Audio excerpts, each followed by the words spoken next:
Keep pushing, let's keep going, let's keep going.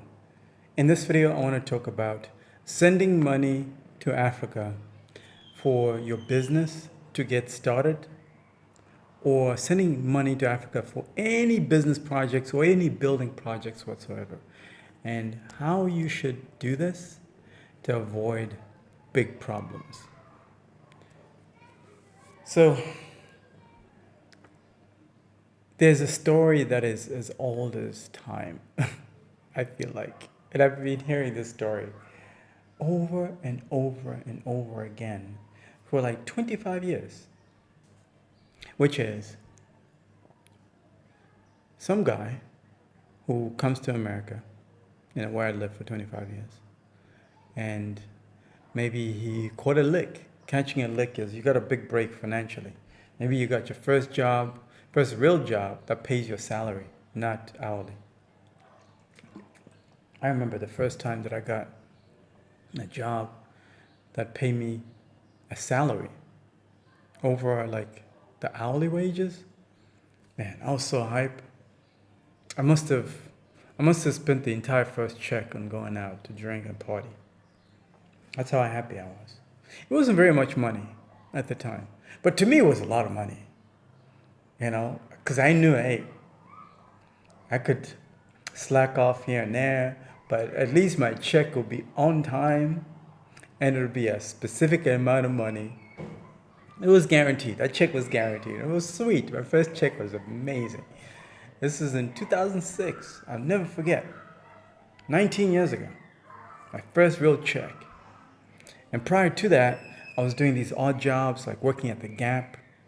The Gap is like a retail store. Worked in the Gap in LA for 1 year.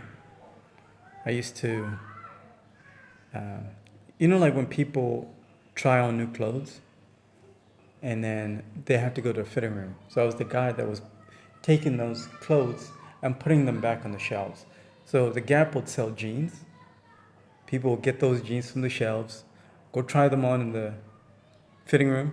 Now it's the guy to come and clean up. It was a dirty job, but I needed to eat and I needed to pay my rent.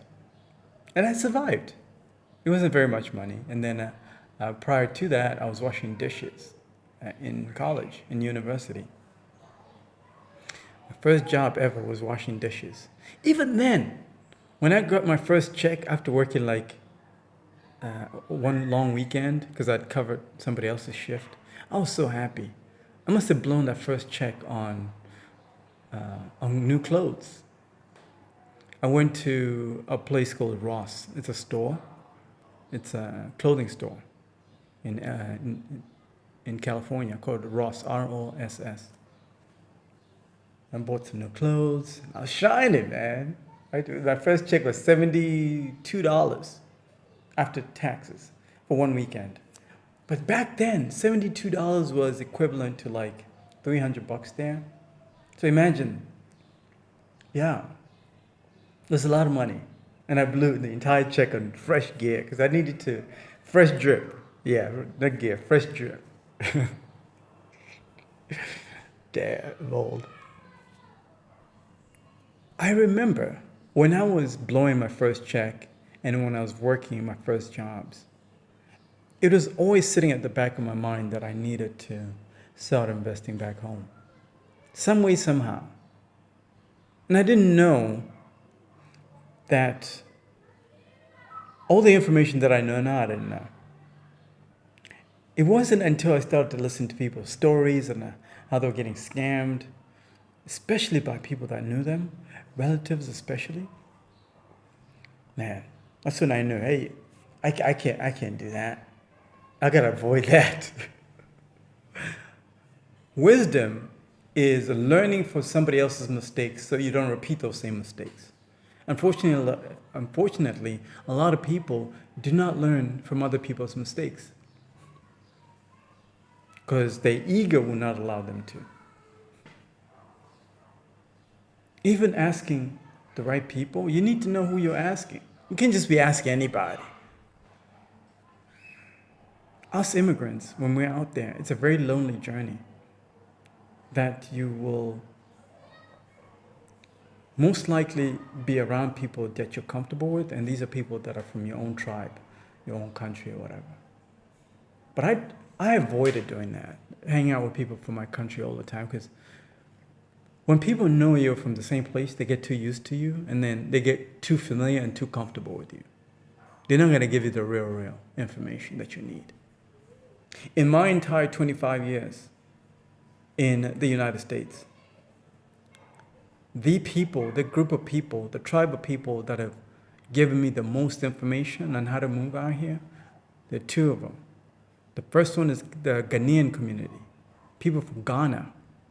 They gave me all the game, how to survive, how to move, where to get all the jobs, how to make sure, I'm on the right track, stay away from, bad things. The Ghanaian people put me on. The second group of people that put me on was the Jewish people, the Jews, especially over there in New York. If you're in the advertising business, the Jewish community runs the game. So if you're in the mix, they'll put you on if you're good. They'll put you on, they'll show you everything, and you eat. Of course, there are limits to how much you can eat. You got to be Jewish to get to that level too.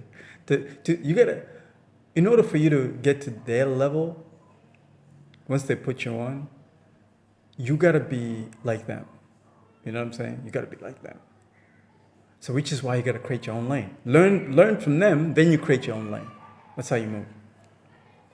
But I'm still grateful for all the lessons that I got from the Jewish guys and the Ghanaian guys. All right, not forgetting my Kenyan people too. The Kenyan people put me on some game too. Because I used to party with a lot of Kenyans over there in Dallas. Actually some of my really good friends are from Kenya. Because I went to school in Kenya for a year. So I'll say those three groups. I've learned so much from those three groups. I call them tribes. Because the United States is really like a collection of different tribes of people that are tolerating each other. And we all have to get along so we can make some money.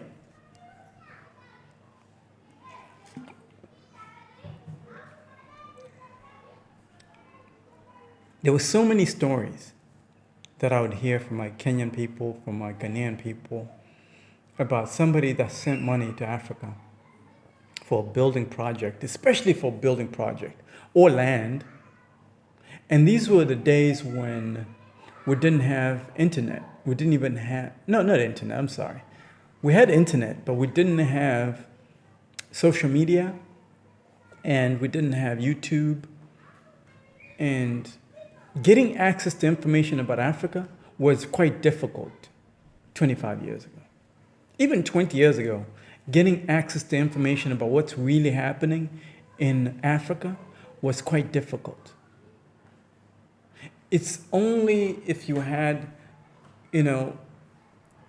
maybe somebody that will call home every week or every month. That's really how you would really know what's going on back home. We didn't even have WhatsApp or Facebook. Even when Facebook came, it took a while for the Africans to get on and start sharing information. See, I got on Facebook in 2006.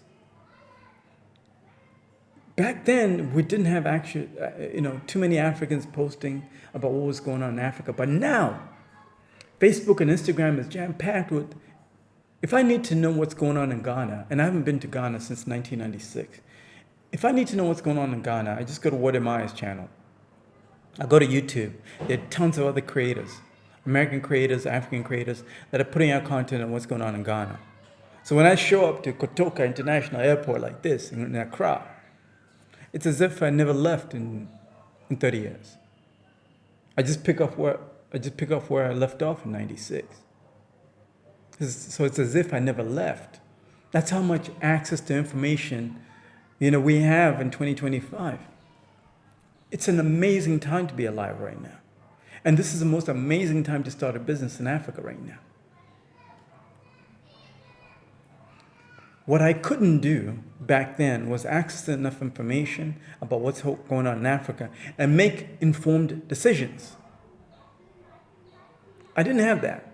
So a lot of people did not have that either. So when I was in the trenches washing dishes, picking up those jeans that were worn by a bunch of people to put them back on the rack in the Gap. Oh, that rhymed right there. Back in the Gap, back in the rack in the Gap. That rhymed. I didn't have information that I could rely on to send my little earnings back to Africa to buy a piece of land and send that money to somebody that was trustworthy. I didn't have that. But now I know in 2025, it's easier than ever for somebody that doesn't make a whole lot of money. If you don't make a whole lot of money, you can still put aside like $1,000 a month here, maybe $1,000 every 2 months, maybe $500 a month, $250 a week, every check or something like that. Put it aside. You can buy your land, like you can save up like $5,000 in a year if you live very, very cheap. And there's so many ways to navigate this new economy. And by the way, if you're still navigating the U.S. economy as if we're still in 2024, you've lost the game. You've already lost the game. You've already lost the game. 2024 is completely different from 2025. We're dealing with a whole new beast. Inflation, cost of living crisis, food stamps getting cut off, government shutdowns. It's nothing but chaos out here. So if you're still earning some money, no matter what job it is, no matter how little that money is, you're already ahead of the game, more than a lot of other people. So that means you got to play the game a little differently, so you can stack up your money and get out while you still can.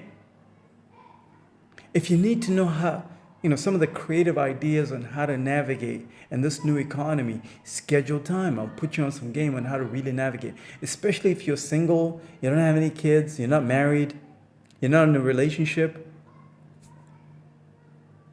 You can win this game. You can win this game. But schedule time, I'll put you on some game. So you could easily save some money, $5,000 in a year, and put down some money on some land here in Africa. You can buy some land in Ghana for $5,000. It doesn't have to be in the city. I know, because I've been to different countries so far here in Africa, $5,000 can buy you a nice acre outside of the city. Easy. There's so much land here that is available for sale.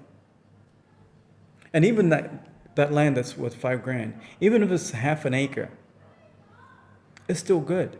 You can set up your homestead over there and you're good. No bills, minimal bills. And I know that's the dream of most immigrants. I know this because I used to have conversations with a bunch of immigrants all the time for 25 years. That's what most of our dream has been. One day I'm going to escape this. One day. By the way, I'm going to do another video about wasting time. It'll be a separate one because so many people that waste time, but not going for their goals.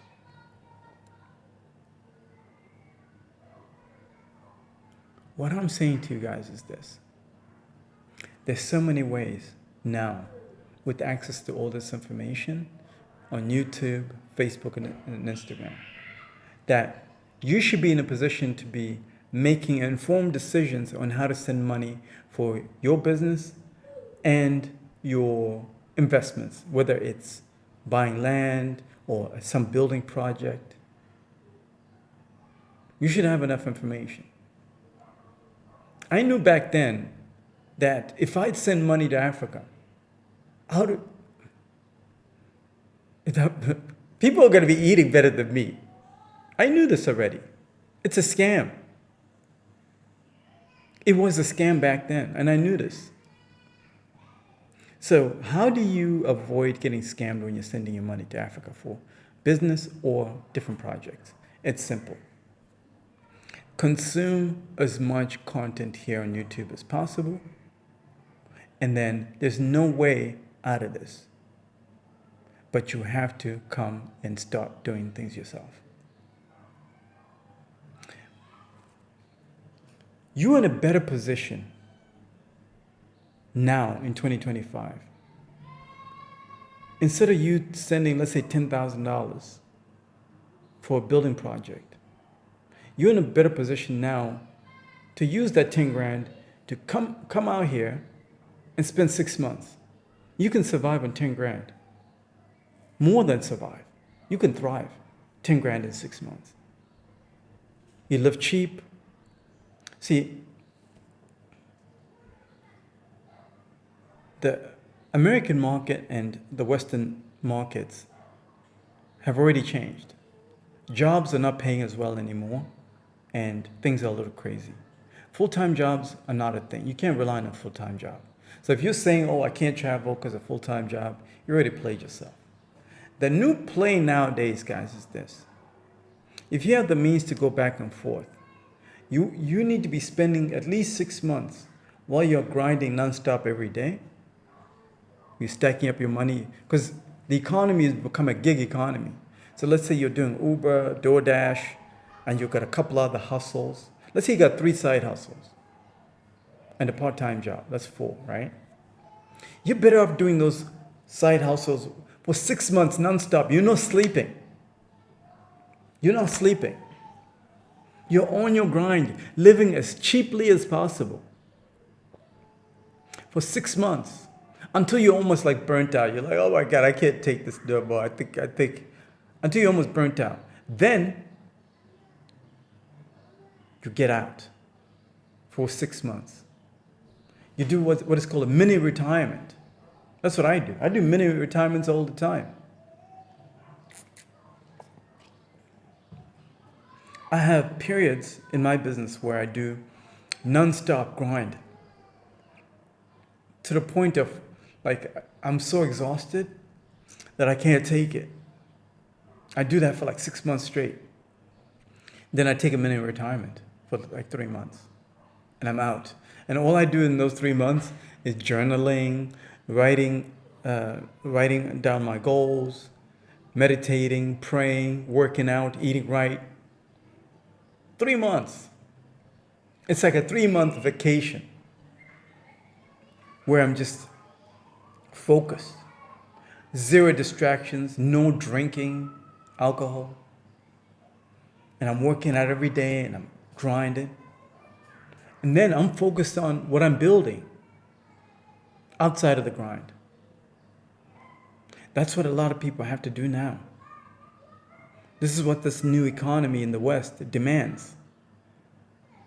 So what I'm saying is there's a different way to hack the system now. Don't be locked into a full-time job and think that that's going to save you. It won't. I've seen too many guys that have delayed their dreams and goals for the sake of a job that doesn't care about them. Don't end up like that. That's a topic for another video. What I'm saying is be careful on how you're sending money. Don't send money to your relatives like that. Most of the time when you're sending your money to relatives, they're going to eat it. These people are eating better than you. They're surviving better than you out here. Even on $100 a month. That $100 a month that you're sending them, that's a lot of money. That's a lot of money. Save that money and use it yourself. Come over here, start your building projects for 3 months, lock in. Then after that, after the project has gone to a certain level, you stop. You stop operations and you go back. Go back to the West, go back to the UK, go back to the US. And you grind for another 6 months. Stack up your bread, and you come back. You continue on. So let's say you're building a house. You can build it in multiple phases. Let's say 3 phases. Phase number 1, you're showing up. All you're doing for those 3 months on your mini retirement is you're digging your foundation. and then doing investigations on how much things cost. How much does cement cost? How much does this cost? How much does it cost? Then you go back to the UK or US. You know exactly how much money you're going to need to raise. So you're grinding, you're doing your hustle, you're working out, you're praying, you're grinding. Focused. Then, after those 6 months, you come back again to Africa. Now you got your foundation from the last trip. Now this time around, you know how much the price of bricks, cement, and all this stuff. Now you go buy those things. Then you supervise up to the windows, the building up to the windows, until your money is about to run out. Then you come back again. Grind for 6 months. Grind it. Grind it. Take that bread, bring it back to Africa. Now you got to build all the way to the roof. Around me here is full of mansions that are not complete yet. There are about 6 mansions in this neighborhood that are not complete. Every 6 months, I see a little progress. And this is the game that these guys are playing. And they win it. I've seen a building project go from literally just the land to the foundation, and that foundation takes maybe like a whole year to do that foundation. Then the next year he's just focusing on just the bricks. Within 5 years, he's got a whole mansion up. No mortgage, no BS. If you lock in with that strategy versus sending money to Africa for somebody else to do it, within 5 years, you'll be living better than those people that you think are ahead of you over there in the West. And they're going to be looking at you and be like, but damn, how did you get there? I got a 30-year mortgage. Do you know how many people in the United States that I know? I got 20-year mortgages, 30-year mortgages, and I know those people will never be able to pay it off. Never. Because you are a slave to the lender. The borrower is a slave to the lender. You should know this already. That bank is your slave master. That bank is massa. What? The economy is slow? You can't pay this month? F you, pay me. Oh, you lost your job, huh? This month? You need a little extra 3 months? F you, pay me. Ah, you're going through a divorce, huh? F you, pay me. The bank does not give a crap about you.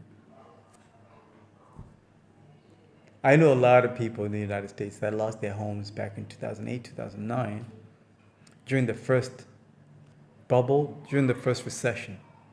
That was the first real, disaster that I had to confront. The housing crisis of 2008, housing crash. And all of these guys, let me tell you what happened. If you're not up on what happened in 2008. What's happening now is way worse, by the way. It's way worse than what happened in 2008. Because I was there and I experienced it and I was a victim to that system. Thank goodness I was not exposed. I was not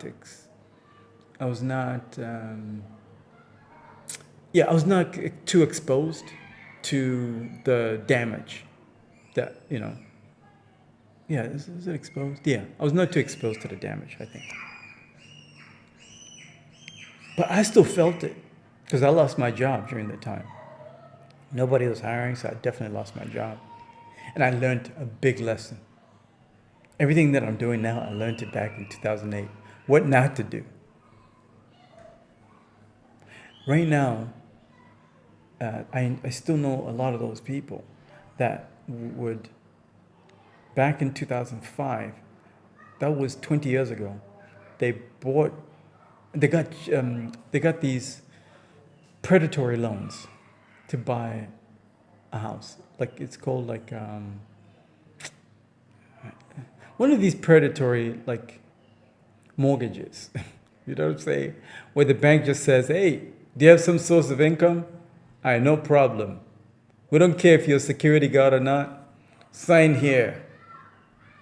Then you're like, okay, I need a house. Okay, where do I sign, Mr. Banker? Massive banker. Let's sign over there. Then you sign. Then what do? They give you a nice 3 to 5 bedroom house. Like, here you go. Here's a nice 3-bedroom mansion over there in Decatur, over there in, I don't know, whatever nice neighborhood.